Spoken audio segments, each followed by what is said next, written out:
नमस्कार दोस्तों, मैं हूं धर्मवीर तीजा। मेरी खेती सच्ची खेती में आपका स्वागत है। भारत दुनिया के 170 देशों को गैर बासमती चावल एक्सपोर्ट करता है। पिछले साल की अपेक्षा इस साल अप्रैल जुलाई पीरियड में 68% अधिक एक्सपोर्ट हुआ है।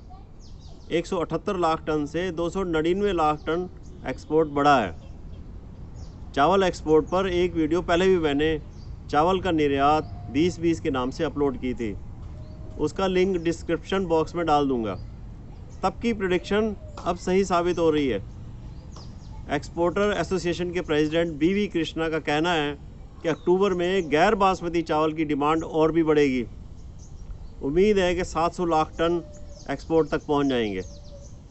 इसलिए जो गैर बासमती धान आपके खेतों में खड़ी है, पर्टिकुलरली 114, जिसका रेट एमएसपी से ज़्यादा है इस साल, उसको सुखाकर साफ़ कर मंडी में ले जाएं, क्योंकि एक्सपोर्टर तो सूखा माल और साफ़ और अच्छा माल ख़रीदते हैं, रेट अच्छा मिलेगा।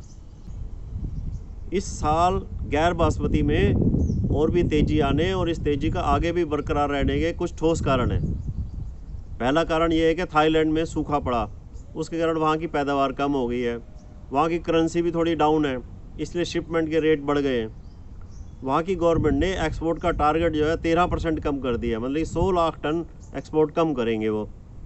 तो हमारा चावल, भारत का चावल $100 प्रति टन सस्ता पड़ रहा है। अफ्रीका से भी अच्छी डिमांड आ रही है।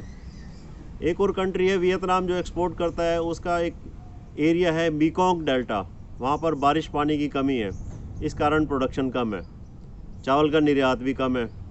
चीन में बाढ़ से चावल उत्पादन प्रभावित हुआ है। अब चीन से जो कंटेनर आते थे जिसमें एक्सपोर्ट होता है, वो एक्सपोर्ट चीन से जैसे इंपोर्ट कम हो गया है, तो कंटेनर आने कम हो गए हैं, महंगे हो गए हैं। लेकिन फिर भी लेबर भी कम है, लेकिन फिर भी एक्सपोर्ट बढ़ेगा। बांग्लादेश में बाढ़ से भी नुकसान हुआ है, और बांग्लादेश जो है चावल का ख़रीदार है नॉन गैर बासमती का। वहाँ पर चावल के रेट 31% तक बढ़ गए हैं।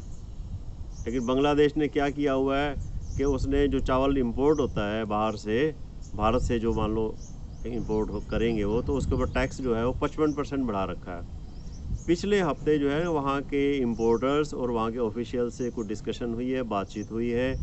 उम्मीद है कि वो टैक्स जो है ना वो 18% कर देंगे। अगर बांग्लादेश ने भी इंपोर्ट के द्वार खोल दिए ना हमारे लिए, फिर तो बस बल्ले बल्ले है, तेज़ी और भी आने की संभावना है। बासमती चावल के एक्सपोर्ट की बात करें तो भारत मुख्य तौर पर मिडल ईस्ट के देशों में जैसे ईरान, सऊदी अरब, इराक को ज़्यादा निर्यात करता है। वैसे तो यूरोपियन कंट्रीज़ यूएस को भी करते हैं, लेकिन हमारा 30% निर्यात तो अकेले ईरान को होता था। लेकिन अब यूनाइटेड स्टेट्स की सैंक्शंस के कारण ईरान को जो पहले शिपमेंट्स भेजी थी उसकी पेमेंट में प्रॉब्लम आ रही थी, तो भारत के एक्सपोर्टर्स ने ईरान को माल भेजना बंद कर दिया था। पूसा 11-21 का निर्यात पिछले साल की अपेक्षा 20% कम हो गया है। एक और बात, पहले जो कंटेनर्स चाइना से आ रहे थे, कोरोना करके उनका इंपोर्ट कम हो गया, तो हमें एक कंटेनर का किराया जो पहले $1200 प्रति टन होता था, वो बढ़कर $1800 प्रति टन हो गया है।